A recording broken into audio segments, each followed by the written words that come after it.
Good morning, my name is Dr. Cynthia Magrum, I'm the Director of Dermatopathology for Weill Cornell Medicine. Welcome to our interesting case presentation. So, the patient is a 34-week-old premature neonate who was born with an extensive cutaneous eruption characterized by multiple papules and nodules. One of the skin lesions was biopsied. Following the biopsy, the patient also developed bloody diarrhea, which led to an endoscopic evaluation and subsequent biopsies of the intestinal tract. So we'll be reviewing biopsies of both the skin eruption as well as the gastrointestinal biopsies. So this is just a clinical photograph showing this rather disseminated papular rash involving the trunk and extremities. The skin biopsy showed a very striking diffuse and nodular mononuclear cell infiltrate that was both superficial and deep without any obvious extension into the subcutaneous fat. Higher power magnification demonstrates that this infiltrate is a monotypic histiocytoid infiltrate. The cells have a very characteristic cytomorphology. They demonstrate oval to somewhat reniform shaped nuclei with a finely dispersed chromatin, inconspicuous nucleoli. Note the eccentric disposition of the nucleus within the cell. Cytoplasms are abundant and lightly eosinophilic in quality. So we did evaluate this monomorphic histiocytoid infiltrate phenotypically. And what did we discover? Well, basically the phenotypic profile was consistent with a monocyte-derived dendritic cell. In particular, these histiocytoid cells were highlighted by CD4, and there was no evidence of any T cell marker expression. As well, the cells showed CD31 staining, which is another monocyte marker. When monocytes are destined to become dendritic cells, they express CD14, which was indeed the case here. And another very important marker that would indicate a monocyte-derived dendritic cell is CD11C, which was also extensively positive. The gastrointestinal biopsy basically showed the same fundamental reaction pattern as that apparent in the skin. In particular, there was infiltration of the mucosa by this histiocytoid infiltrate. The cells more or less had a analogous morphology to what we discovered in the skin. And not surprisingly, from a phenotypic perspective, this infiltrate in the intestine was similar, showing the same pattern of CD4 positivity without any evidence that these CD4 positive cells were of T cell lineage, so a very characteristic finding that would indicate the monocyte ontogeny. And again, this marker CD11C is a monocyte-derived dendritic cell marker that was extensively positive. So to summarize then, we have this striking mononuclear cell infiltrate with dominant localization within the dermis and lamina propria with minimal epithelial tropism. The cells exhibit a terminally differentiated monocyte-derived dendritic cell phenotype given the pattern of CD4, CD11C, CD14, and CD68 positivity. So what I can state very definitively is that the patient has evidence of a monocyte-derived dendritic cell histiocytopathy. So the concept of the monocyte-derived dendritic cell, was first recognized in 1973. A further understanding regarding monocyte-derived dendritic cells of diverse phenotypes and function basically evolved over the years. It is apparent that monocyte-derived dendritic cells, in fact, are of myeloid stem cell derivation, and there are certain monocyte-derived dendritic cell subtypes that we recognize: Langerhans cells, interdigitating dendritic cells, myeloid dendritic cells, resident dendritic cells, and plasmacytoid dendritic cells. And basically, any of these dendritic cell populations can undergo neoplastic clonal evolution to give rise to the clonal histiocytopathy syndromes of dendritic cell origin. So, the plasmacytoid dendritic cell neoplasms are primarily in the context of blastic plasmacytoid dendritic cell tumor. The myeloid dendritic cell proliferations are, at least in the skin, primarily in regards to representing this entity of myeloid dendritic cell dyscrasia, or so-called dermal clonal monocytosis, that we see in patients with chronic myeloproliferative disease, whether it's myelodysplastic syndrome, myelofibrosis, chronic myelomonocytic leukemia, etc. Many of the clonal histiocytopathy syndromes fall under the rubric of a resident dendritic cell histiocytopathy, such as Rosai-Dorfman, generalized eruptive histiocytosis, juvenile xanthogranuloma, xanthoma disseminatum, Erdheim-Chester disease, reticular histiocytosis, and benign cephalic histiocytosis. Then we have the neoplastic disorders of Langerhans cells, and they encompass Langerhans cell histiocytosis, indeterminate cell histiocytosis, Langerhans cell sarcoma, and when Langerhans cell histiocytosis undergoes spontaneous regression and is skin confined, the designation of congenital self-healing reticular histiocytosis, or so-called Hashimoto-Pritzker's disease, is used. And it should be emphasized that these terminally differentiated dendritic cell histiocytopathy syndromes can exhibit transdifferentiation. They're very malleable cells. So, for example, when you look at Rosai-Dorfman disease, it has an interesting phenotype that is almost intermediary between a classic resident dendritic cell histiocytopathy and Langerhans cell histiocytosis, given the S100 positivity.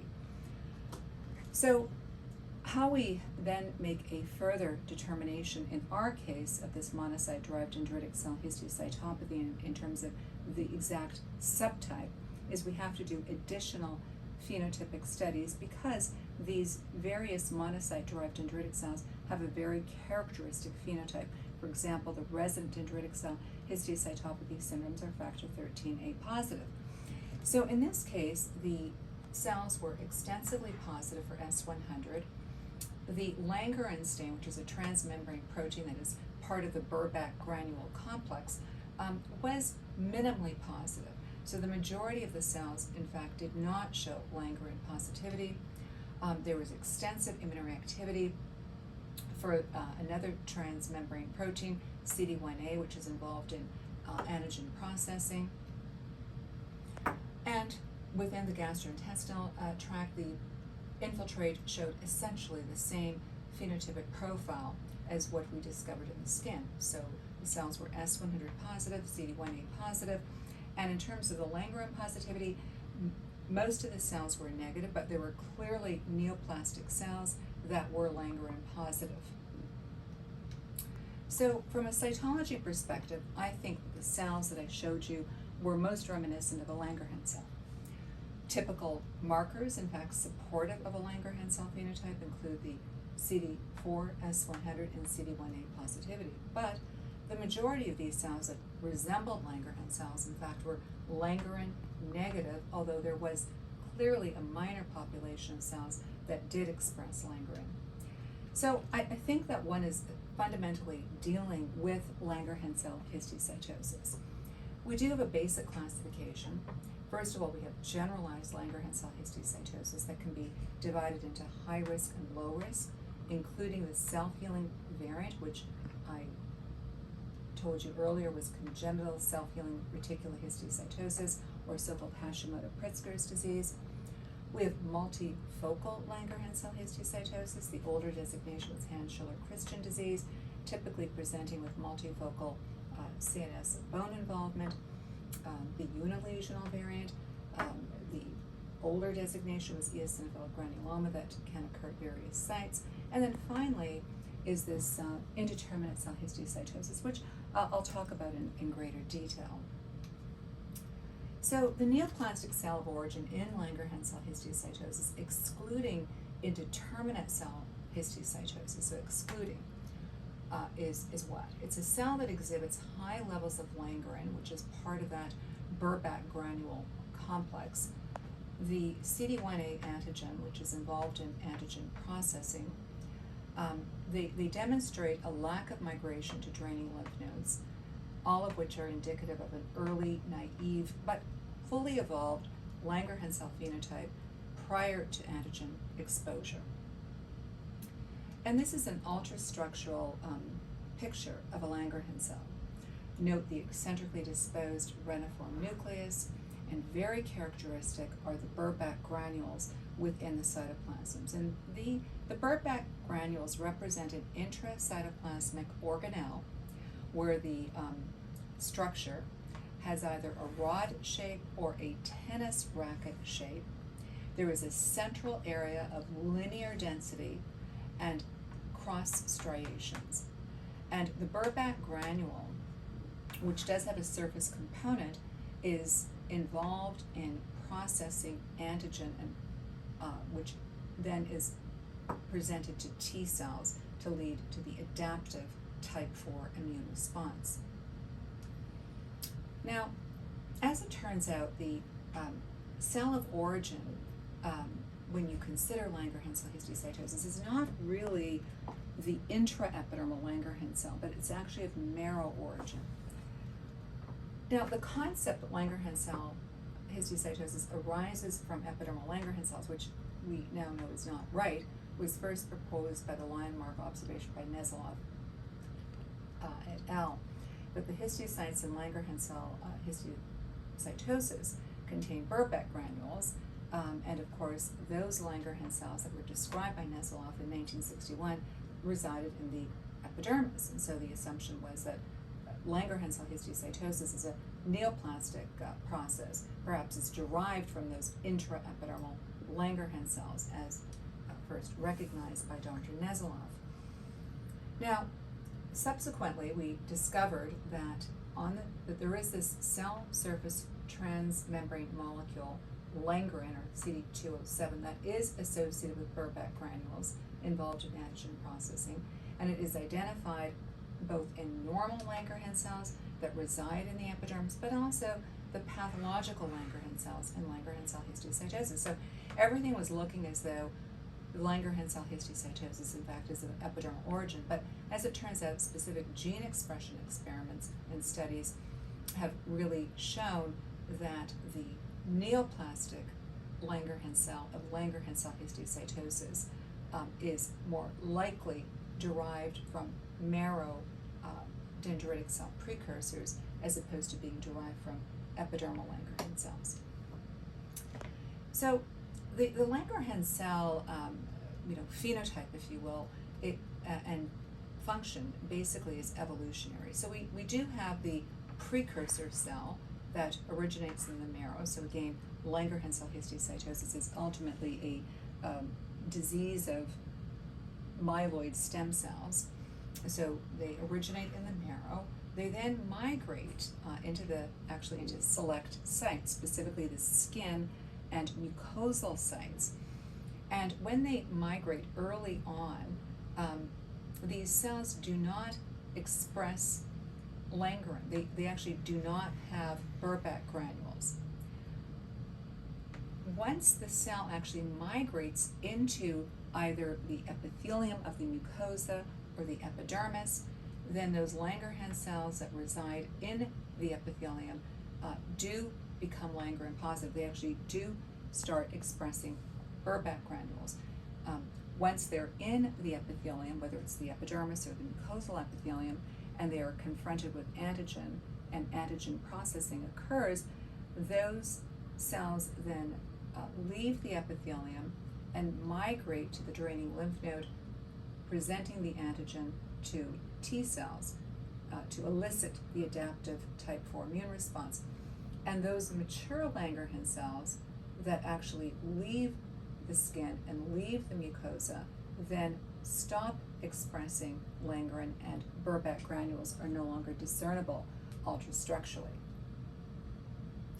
So not surprisingly, when we consider Langerhans cell histiocytosis in the context of this neoplastic disorder of Langerhans cells that do express Langerin, which is what happens when the Langerhans cell of marrow origin goes into the epidermis or into the mucosal epithelium. In Langerhans cell histiocytosis, it is strikingly epithelial-tropic. It's epidermotropic. And so here we have a classic case of Langerhans cell histiocytosis where these Langerhans cells expressing, Langerin with Burback granules are actually residing in the epidermis. And of course, there is a component obviously in the dermis, but it is strikingly epidermotropic. That is a cardinal hallmark. And if you note, in our case, the infiltrate was purely a dermal-based process without epidermotropism, and for that matter, without infiltration of the intestinal epithelium. And so in classic Langerhans cell histiocytosis, again, the cells are going to have that typical mature monocyte-derived dendritic cell phenotype with CD11C, CD83 positivity. Again, any monocyte will express CD31. And note all these epidermotropic cells showing the typical true full Langerhans cell phenotype with Langerhans and S100 positivity. It is characteristic for mutations in the MAP kinase pathway genes, most notably BRAF, as well as MAP2K1, to be seen in Langerhans cell histiocytosis. And in fact, BRAF mutations occur in about 50% of cases. Recurrent kinase fusions involving BRAF, ALK, and NTRK1, as well as recurrent activating MAP2K1 and ARAF mutations can be seen in patients who have a BRAF wild-type non-Langerhans cell histiocytosis as well. So it seems that these gene abnormalities that occur in the MAP kinase pathways are common in all histiocytopathy syndromes, not just exclusively Langerhans cell histiocytosis. And in fact, in our case, not surprisingly, there was evidence of a BRAF mutation. So what about indeterminate cell histiocytosis? What is the cell of origin? So common to both the indeterminate cell and the intraepidermal Langerhans cell is the expression of CD1A and CD4. S100 is typically present in indeterminate cell histiocytosis. Certainly the cytology of the indeterminate cell is morphologically indistinguishable from classic Langerhans cell histiocytosis. But the main difference is that the indeterminate cell does not have the Burback granule. And because part of the Burback granule complex is Langerhans, those cells are Langerhans negative as well.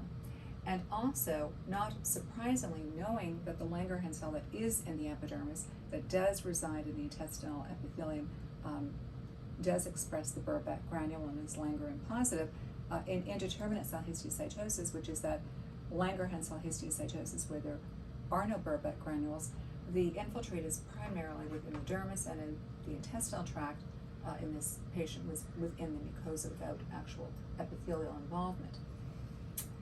Also, unlike the classic Langerhans cell, the indeterminate cell can exhibit some features indicative of macrophage differentiation, including the lysozyme and CD163 positivity. So, the indeterminate cell should not be, or histiocytosis, should not be considered a non-Langerhans cell histiocytopathy with Langerhans cell transdifferentiation. It is well established that immature Langerhans cells that have just entered the dermis prior to migrating into the epidermis do not express Langerhans. Conversely, those Langerhans cells that have interacted with antigen and are now en route to the lymph node no longer express Langerhans, and they don't express Burback granules. The indeterminate cell, in fact, has a significant overlap with the interdigitating cell of the paracortex of the lymph node, except the classic interdigitating cell is CD1A negative. Also, one could potentially see Langerhans negativity in a Langerhans cell histiocytopathy because of an aberrant phenotype, somewhat akin to a loss of a pan B cell marker in a B cell neoplasm, or loss of select T cell markers in a T cell neoplasm. So for example, when you look at high-grade Langerhans cell histiocytopathy or Langerhans cell sarcoma, it is actually quite common for those neoplastic cells to not be Langerhans positive, and that's more likely a aberrant phenotype. And so when you consider our case, where the patient was a premature neonate, it is likely that this indeterminate cell histiocytosis is really in the context of an immature Langerhans cell histiocytopathy before that Langerhans cell has actually acquired the Burback granule. In contrast, when you look at adults with indeterminate cell histiocytosis, it's probably more in the context of a Langerhans cell that is mature and no longer expresses Langerhans. So we really have that narrow window when the Langerhans cell expresses Langerhans when it does reside within the epidermis or epithelial structures. So in conclusion, then, the diagnosis in this case is really an indeterminate cell proliferative disorder or indeterminate cell histiocytosis. As a variant of Langerhans cell histiocytosis. Could this be self-limited, defining an indeterminate form of self-healing reticular histiocytosis or so-called Hashimoto-Pritzker's disease? In general, when we think of that entity, it is skin confined, and here we have a patient that has skin and GI involvement. As it turns out, there is no specific literature precedent describing neonatal indeterminate cell histiocytosis with skin and gastrointestinal tract involvement. So we're sort of entering into uncharted territory, if you will, as far as this case is concerned. And when you look at adults with indeterminate cell histiocytosis, it's not dissimilar to what we saw in our patient, where it is this predominantly dermal-based histiocytopathy, where the cytomorphology is virtually identical to what one sees in normal Langerhans cell histiocytosis. And again, from a phenotypic perspective, everything is more or less similar to what you see in conventional Langerhans cell histiocytosis, but without the Langerhans positivity. As it turns out, most cases of indeterminate cell histiocytosis that have been described in the literature are confined to the skin. They do follow a benign course without intervention. There are reports regarding association with leukemia and B-cell lymphoma, but for the most part it is quite indolent, and in cutaneous confined cases, certainly I have seen adult cases of indeterminate cell histiocytosis where the infiltrates undergo spontaneous regression. And not surprising when you look at adults who develop indeterminate cell histiocytosis, knowing that it is of myeloid stem cell derivation, that there can be an association with underlying myeloproliferative disease. As far as indeterminate cell histiocytosis in the neonatal period, the literature precedent was extraordinarily limited. I was able to find just a few anecdotal case reports. 2 patients presented at birth with a single lesion and subsequent regression. So that was basically it. So it's extraordinarily rare in this particular clinical context. I'd like to thank Min, our outstanding first-year pathology resident, who helped me with this presentation.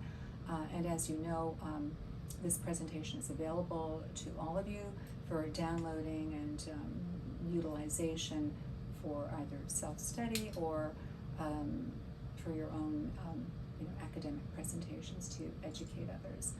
Thank you very much.